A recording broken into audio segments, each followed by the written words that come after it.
खास मेहमान जुड़े हुए हैं। मेजर जनरल संजय सोई हमारे साथ हैं और साथ ही प्रफुल्ल बख्शी सर भी हमारे साथ लगातार बने हुए हैं।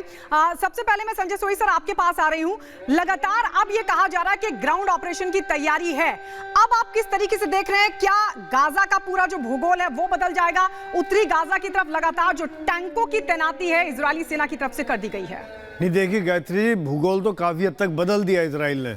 जिस प्रकार से अभी थोड़ी देर पहले आप फोटो दिखा रहे थे, पूरा ज़मींदोज़ हो चुका है। तो अभी ग्राउंड ऑपरेशन की तैयारियां पूरी तरह से हो चुकी हैं। उनके टैंक लग चुके हैं, उनके बख्तरबंद गाड़ियां लग चुके हैं, उनके आर्टिलरी लग चुके हैं, मोटर लग चुके हैं और लगातार बम्बार्डमेंट जारी है। एयर से बम्बार्डमेंट है, मिसाइल से बम्बार्डमेंट है और लगातार उनके एक के बाद एक कमांडर ढेर किए जा रहे हैं। आज सुबह भी एक कमांडर आप दिखा रहे थे, उनको मारा गया। तो ये इजराइल का एक्शन तो पूरी तरह शुरू है।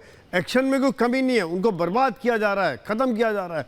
और लेकिन ग्राउंड ऑफेंसिव वो अभी सोच समझ के चल रहे हैं। जो पहले इनकी पॉलिसी थी कि पूरी तरह से हमास की कमर तोड़ दी जाए, उनके डिफेंसेस को कमज़ोर कर दिया जाए, जहाँ जहाँ रॉकेट बेसिस हैं, जहाँ उनके कमांडर थे, उनको ख़त्म किया जाए और फिर अंदर जाए। क्योंकि ये बिल्टअप एरिया में अगर लड़ाई अंदर लड़नी है तो उसके लिए पहले बहुत ज़रूरी है कि जहाँ से भी उनको रेजिस्टेंस मिल सकता है उनको ख़त्म किया जाए। क्योंकि वो पतली गलियाँ हैं, टनल्स हैं, जिस प्रकार से हथियारों का ज़ख़ीरा पकड़ा गया, उनका माइंस हैं, मैग्नेटिक माइंस हैं, RPGs हैं, जिनके द्वारा टैंकों को बर्बाद किया जा सकता है। तो वो सब कार्रवाई करके तब धीरे धीरे ऑपरेशन चलेगा। और जैसा कि इजरायली आर्मी ने तो अभी अपना एक ब्रॉड प्लान भी आउट कर दिया है कि कैसे पहले बर्बाद करेंगे, फिर धीरे धीरे कैप्चर करेंगे और फिर जो पॉकेट्स बचेंगे, उनके जहाँ जहाँ थोड़े थोड़े लोग बचेंगे, उनको ख़त्म करेंगे। इस बिल्टअप एरिया की वजह से टाइम लगता है। हमने देखा इसका एग्जाम्पल रशिया बखमुट में कैसे तकरीबन 1 साल तक वो लड़ाई चली एक छोटे से शहर को, गाँव को पकड़ने में।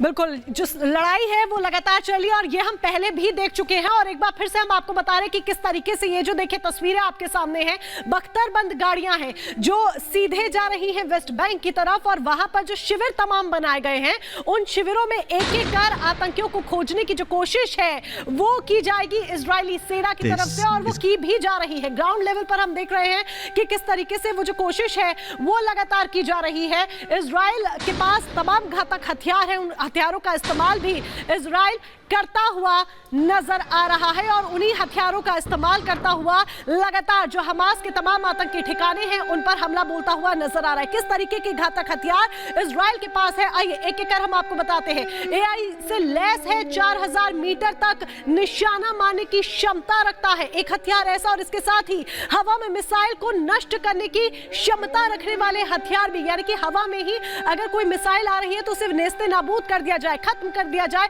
ऐसी ताकत इजराइल रखता है। मारक क्षमता इसकी 670 किलोमीटर है। यूएस में निर्मित है ये हथियार। तमाम हथियारों का जो जखीरा इजराइल के पास है, घातक हथियार है, वो एक एक कर उनकी जो खासियत है वो हम आपको बता रहे हैं कि कितनी क्षमता वाले ये हैं। मारक क्षमता 1272 किलोमीटर है इन हथियारों की। और ऐसे में आप देख सकते हैं कि कितने पावरफुल ये जो हथियार है वो है। स्वचालित टैंक यूएस में निर्मित, ये भी इजराइल के पास है, यानी कि खुद से चलेंगे। इतनी टेक्नोलॉजी हाई है, एडवांस है कि खुद से चलने वाले टेक जो कि यूएस में निर्मित है, यूएस में बनाए गए हैं, वो भी इजराइल के पास है। और यही एक बड़ी वजह है कि IDF एक अच्छी खासी ताकतवर सेना है।